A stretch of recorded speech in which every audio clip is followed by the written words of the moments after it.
Pemirsa, sepanjang tahun 2025, sejumlah bencana melanda Indonesia. Di penghujung tahun ini, 3 provinsi di Sumatera yaitu Aceh, Sumatera Utara, dan Sumatera Barat dilanda banjir bandang. Ribuan orang meninggal dunia, sementara ratusan ribu warga lainnya kehilangan tempat tinggal. Ya Allah, ya Rob! Ya Allah!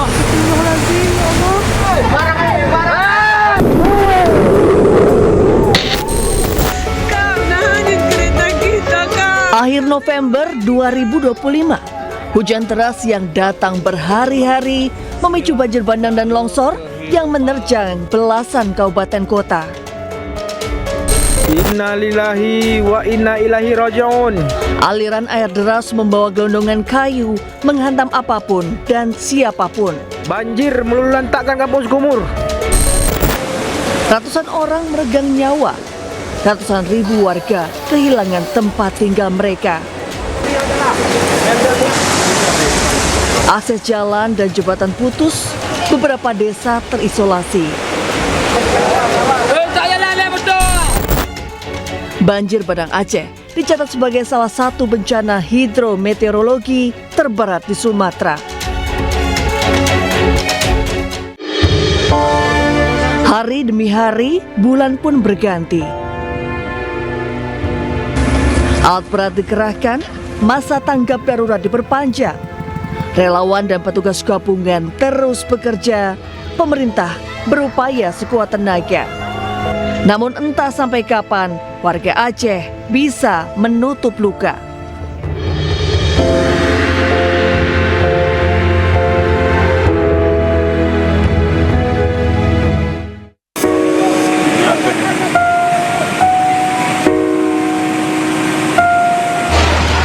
Rangkaian bencana hidrometeorologi menerjang wilayah utara dan tengah pulau Sumatera pada akhir November 2025.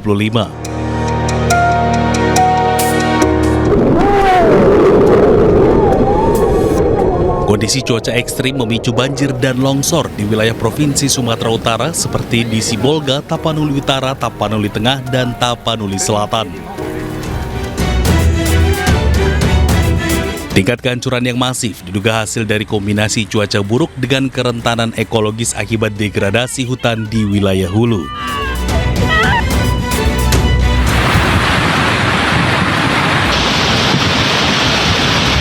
Daerah yang mengalami dampak terparah meliputi Kabupaten Tapanuli Tengah, Kabupaten Tapanuli Selatan, Kota Sibolga, Deli Serdang, Kabupaten Langkat, Kota Medan, dan Kabupaten Pakpak Barat.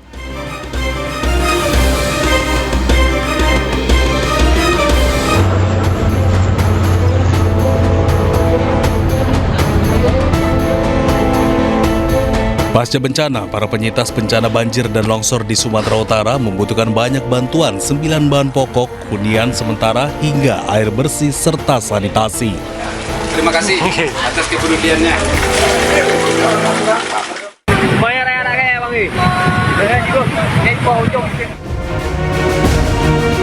Akhir November 2025 lalu, banjir bandang dan longsor sekaligus menerjang Aceh, Sumatera Utara, dan Sumatera Barat. Banjir tidak hanya membawa limpahan air dan lumpur, ribuan gelondongan kayu ikut hanyut menghantam rumah penduduk.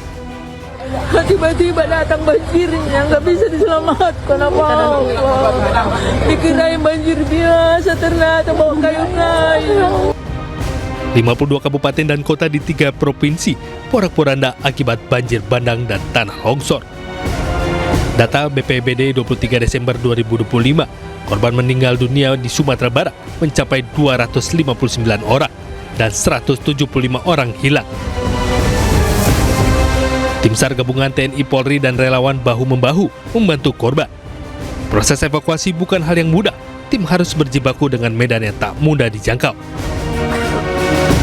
Selain itu, bantuan makanan dan kebutuhan pokok terpaksa didistribusikan menggunakan tali untuk menyeberangi sungai di Kabupaten Padang Pariaman, Sumatera Barat.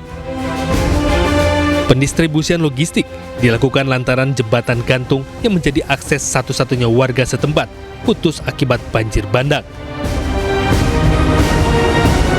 Sementara itu, puluhan personil TNI bersama warga bergotong royong membuat jalan darurat di kawasan Batu Busua, Kecamatan Pauh, Kota Padang.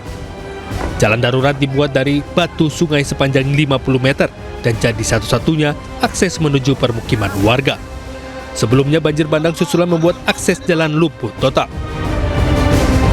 Warga pun harus berjalan melewati tebing dengan menggunakan tali.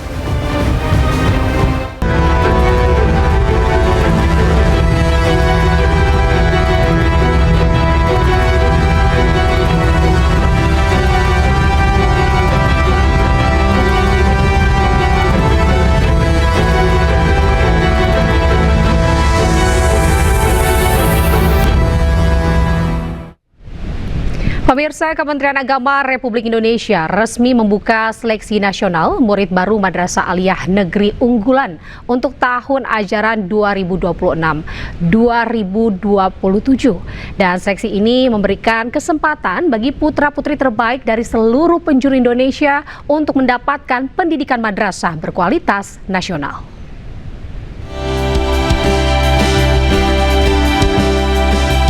Seleksi nasional murid baru Madrasah Aliyah Negeri dibuka untuk menjaring siswa terbaik dari berbagai latar belakang seluruh pelosok negeri. Dari keunggulannya, sisi akademik Madrasah Aliyah Negeri menempati posisi pertama di setiap provinsi. Seluruh madrasah tersebut dirancang untuk memastikan lulusan dengan prestasi akademik tinggi dan daya saing. Seleksi dibuka melalui 2 jalur, yaitu jalur prestasi dan jalur tes. Pada jalur prestasi, siswa dengan catatan kejuaraan nasional atau internasional dapat langsung mengikuti seleksi tanpa tes tertulis. Sementara itu, sistem pendidikan berasrama menjadi salah satu keunggulan Madrasah Aliyah Negeri. Melalui sistem ini, siswa tidak hanya dibekali ilmu pengetahuan, namun juga dibina karakter, disiplin, integritas, dan spiritualitas. Tujuan utama dari kegiatan seleksi nasional murid baru Madrasah Unggulan ini adalah kita untuk memberikan kesempatan kepada semua putra-putri terbaik di Indonesia dari segala penjuru, dari semua provinsi, dari kota maupun dari pedesaan. Kita yakin di setiap pelosok pasti ada putra-putri terbaik yang mereka punya prestasi dan ingin maju. Tentu ini adalah kesempatan. Pendaftaran seleksi nasional murid baru dibuka mulai 2 Januari. Untuk jalur prestasi, pendaftaran berlangsung hingga 2 Februari. Sedangkan jalur tes dibuka hingga 7 Februari. Seluruh informasi dan proses pendaftaran dapat diakses melalui laman resmi SNMD Madrasah Kementerian Agama. Kementerian Agama mengajak para siswa dan orang tua untuk memanfaatkan kesempatan ini sebagai langkah menyiapkan generasi muda yang berilmu, berakhlak, dan memiliki daya saing tinggi di masa depan. Dari Jakarta, Indira Utomo, Damar Wicaksono, iNews melaporkan. China luncurkan latihan militer gabungan usai Taiwan dan Amerika Serikat sepakat pembelian senjata senilai 11,1 miliar dolar. Informasi selengkapnya usai jeda, tetaplah di iNews Sore.